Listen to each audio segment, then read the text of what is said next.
Hello, my name is James Spischker, and I just wanted to give you an overview of Troy City Park here in Troy, Idaho. So essentially what we have here is the highway. There's the 76 gas station. This is Highway 8 over here. This is the main parking lot for all customers. And this is essentially where you come to load. This is the gate right here. So this gate is essentially going to be open during market, and then the market itself will be located over there in the gravel area. This is the Latah Trail, so a very nice place to walk and run.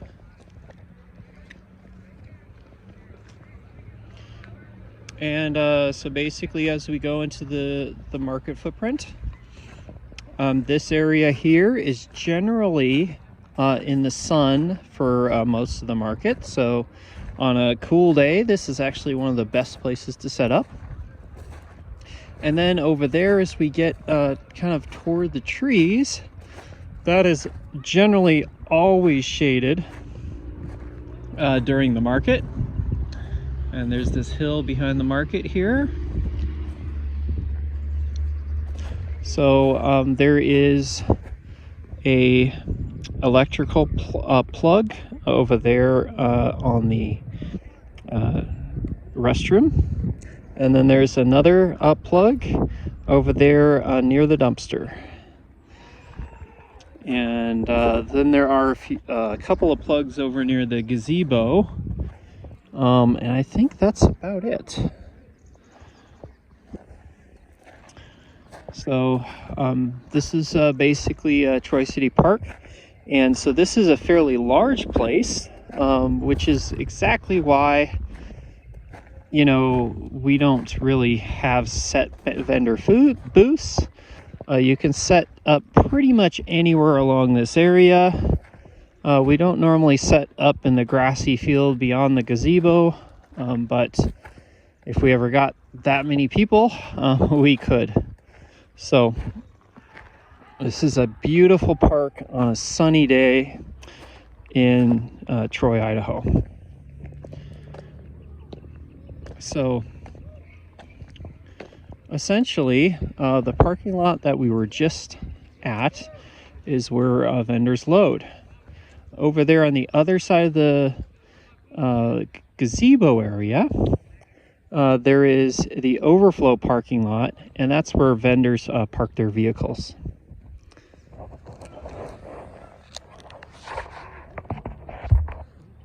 Howdy, my name is James Spischker, and I am the facilitator for the Latah Farmers Market and Community Market here in Troy, Idaho. If you have any questions about the market, it's best to contact me by phone at 509-979-2336. This is my personal phone number. I'm very friendly, so don't be shy. You could also contact me at latahfarmersmarket@hotmail.com. However, that's a generally slower and less personable way of contacting me. I almost always have my phone on me, and I'm willing to take a call.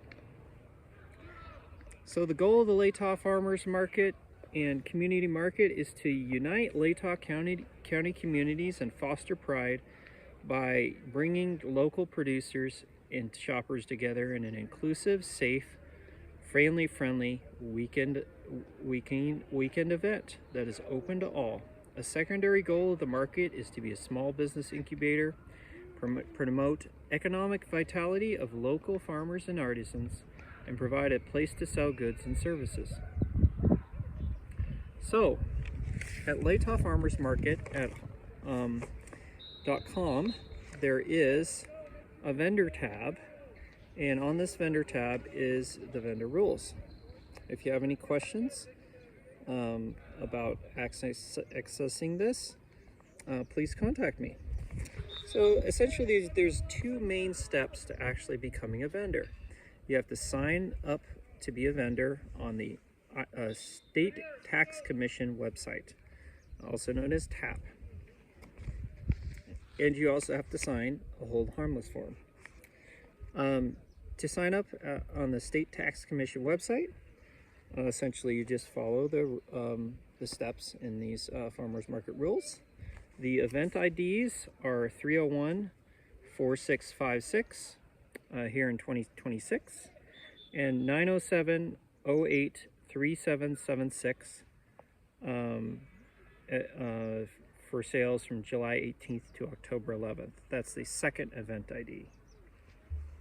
It's highly recommended that you let me know that you're going to be attending the market, but it's not required.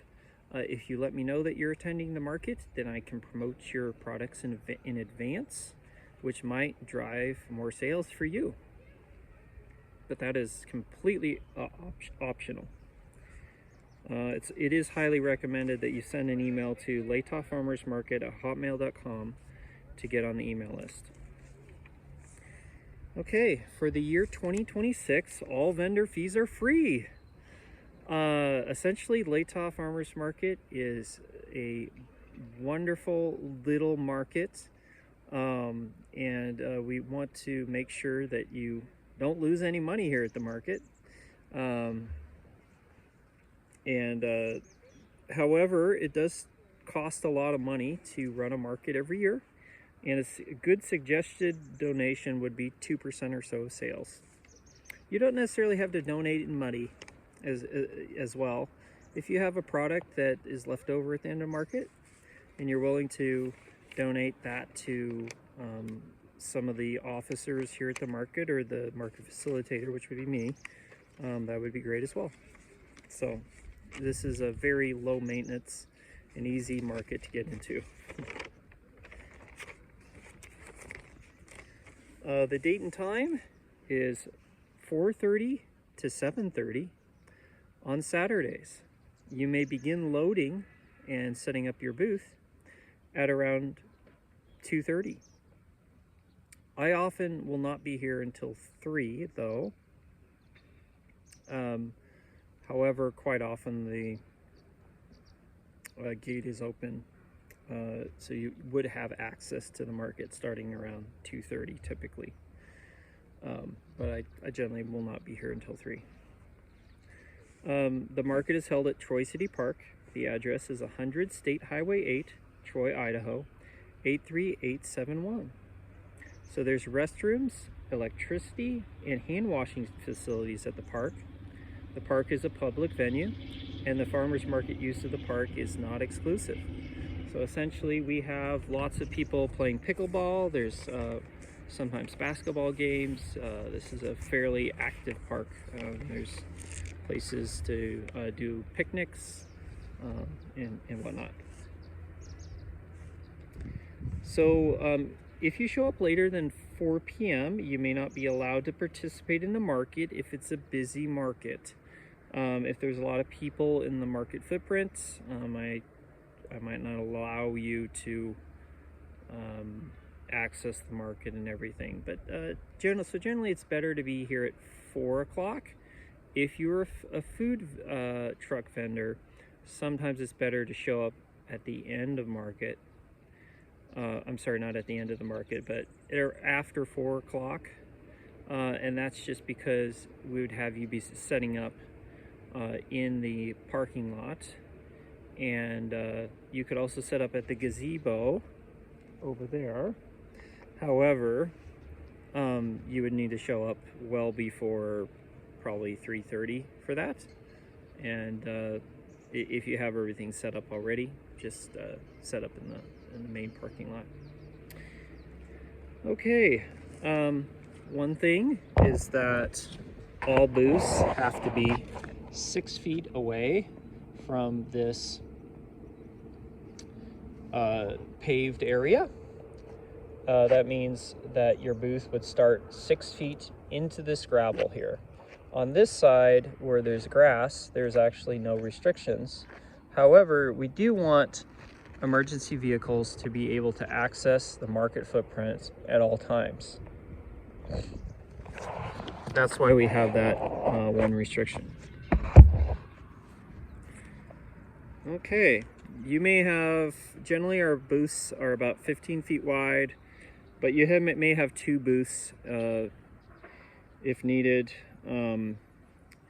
Essentially, you can take up pretty much as much space as you want here. There's not really any limitations. I might have booth spaces marked, or I might not. It just depends. Canopy signs and products may not be placed within the 6-foot buffer that I just discussed. So 6 feet away from the paved area on the gravel portion of the market promenade. So once you're all done loading, you need to park at the overflow parking area, which is over there on the other side of the gazebo. Don't park in the main parking lot. That is for customers. I noticed some violations last year, and sometimes I talked to people and sometimes I didn't. So sometimes if I get busy, I don't necessarily have time to come harass you.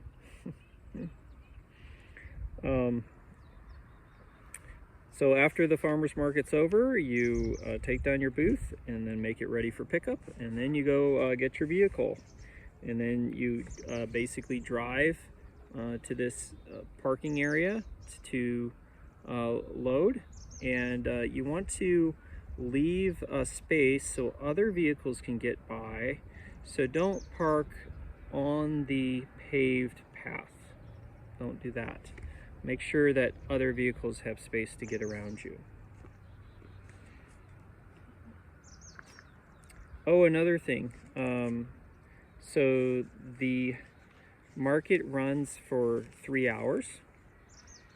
Essentially, if you need to leave before market ends, you need to give me a call or let me know beforehand so I can facilitate that. I don't want vendors to come here and leave mid-market. First of all, it looks bad, and then also there's a safety hazard involved with, there might be kids in the market promenade. If you need to leave early, let me know beforehand. I might have you park in the parking lot so that you can just head out and it doesn't cause any disruption. So in regards to power, we have a few electrical outlets. We generally have to run extension cords from those outlets to this market area, but we do have power here at the market. Vendors are responsible for providing their own booth supplies, including an optional canopy and tables and chairs and whatnot, everything you need to set up your booth. However, we do have an extra canopy that I can give you, and we have extra tables and chairs. But please let me know beforehand that if you need those, so I can reserve those for you. Otherwise, it's just going to be given out on a first come, first serve basis. I'm as your market manager, I just want to know that I want you to succeed, and I definitely want you to have a good time here at the market. So if there's any way I can help you to do that, please let me know. So in regards to, there's 3 vendor types here at the market. There's farmers, artisans, food vendors, agricultural producers. So those producers are not allowed to resell items that they did not produce. So there are exceptions to the rule. You just give me a call and I can give you a variance. However, as a general rule, you are not allowed to buy any product from retailers, including but not limited to Amazon.com, Target, Charlie's Produce, Walmart, Winco Foods, Etsy.com. And if you do that, you cannot resell it at the market. Our standards are fairly low here, but we do have standards. Another thing is, in regards to turning around, turn around at that circular area in front of the gazebo. Don't turn around on the grass. If you turn around on the grass, I'll be talking to you in a flash. Okay. This is a great place for kids to have a lemonade stand, by the way. To volunteer at the market, give the market manager a call, or just show up to the market at approximately 3:30 p.m. if you want. It's generally better to give me a call so I can get you lined out on stuff to do. We would love to have you volunteer here. Some of the basic rules are to be kind. So if you yell at anybody here at the market, including your spouse or your child or whatever, expect to have me come talk to you. So don't show up in a grumpy mood.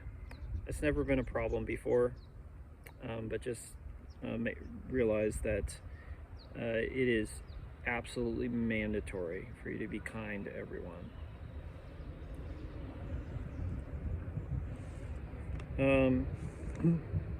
In regards to regulations, I do not have the expertise and ability to give you a lot of information in regards to those. If you have questions in regards to food safety or whether you're compliant with the law,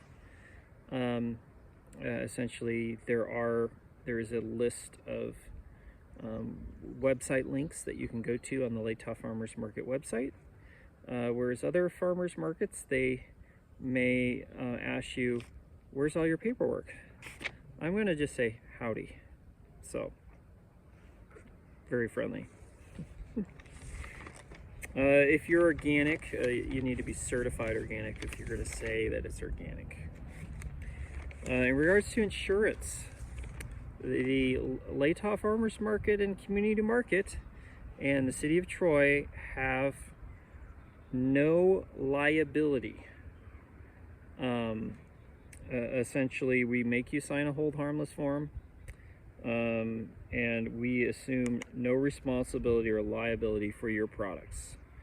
So if you're worried about whether you should have liability insurance, talk to me in everything.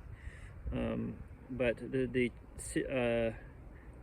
this market does not have liability insurance. We also don't charge vendor fees, so that means we're protected under the Idaho Recreational Statute. And so that statute applies when people are entering in an area where no vendor fees are being charged and there's no admission fee. And the City of Troy does not charge us admission to use the market, so it applies for them as well. Don't come to the market if you're sick or experiencing symptoms. I will ask you to leave. It's a health and safety issue. After you're done here at the market, please clean up after yourself. Don't leave anything here.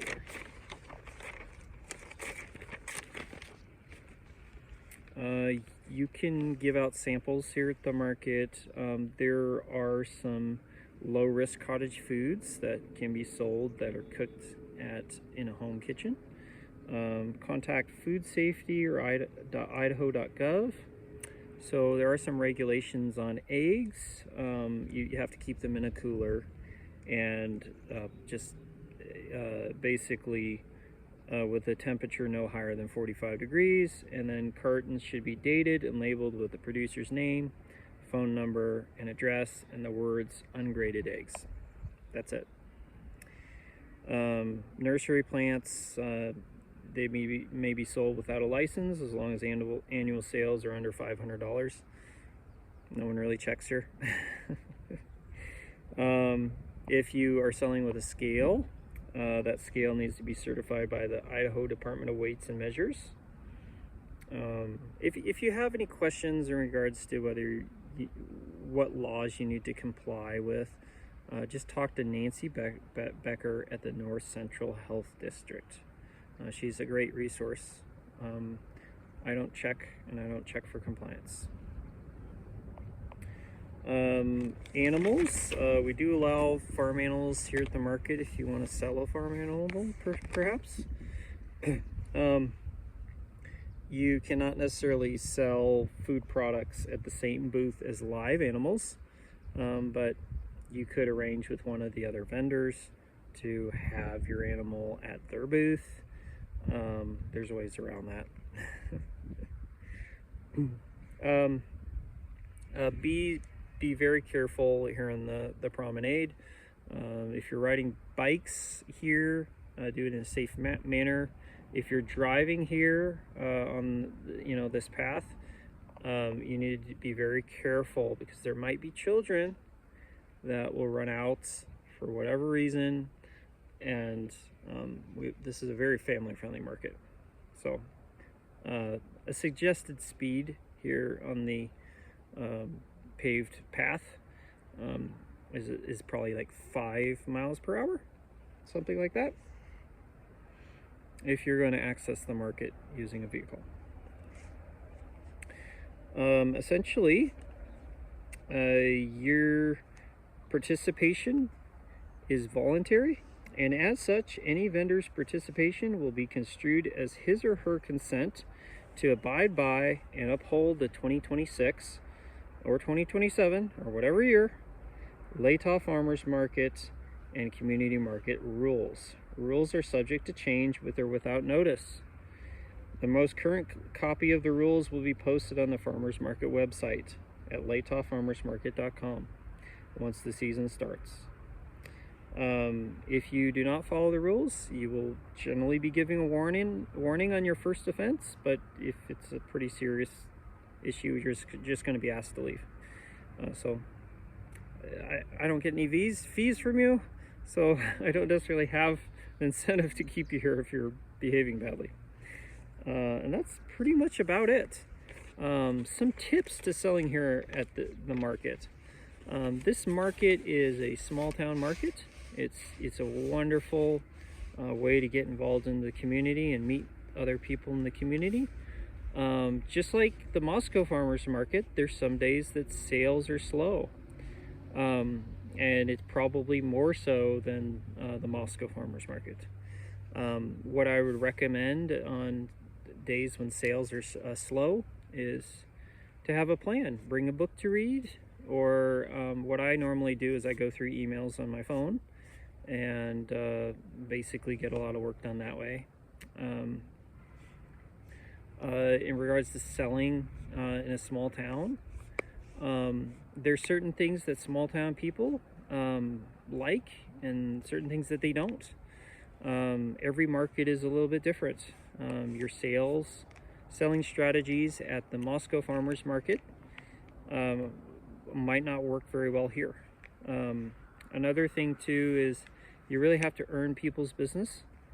So if you're a new vendor here at the markets, like I've been here a year and I generally have a line a line of customers at the beginning of the market, but that's because I've earned people's business. It takes a little while to earn people's business. So if your sales are low on your first market or first 2 markets, that's fairly normal. People don't know you. I've had that problem at the Coeur d'Alene market as well. However, just realize that if your selling strategy isn't working, talk to me. We can help refine that. I probably can give you all kinds of great tips to make sure that you take home a good bit of money every month and every week. So I want you to be successful. I'm here to make sure that your business succeeds. I'm very much a fan of small business, and I'm a small business owner myself. So I run Viola Gardens, and I'm the facilitator for here at the market as well. Some other tips and tricks.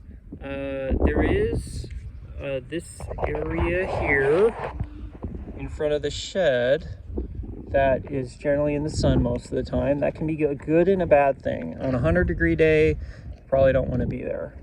But this area is always shady. at this time of the day, and it's just glorious on a 90-degree day because you just have shade. If you're a musician, we typically have the musicians set up right there at the beginning of the market, but really they can set up anywhere. But that's where we found is generally ideal. I hope you'll learn to love this little market as much as I do. I hope you will give it a try or multiple tries. And best wishes and best selling here at the market. Feel free to give me a call at any time. I'll talk to you later. James Mitcher,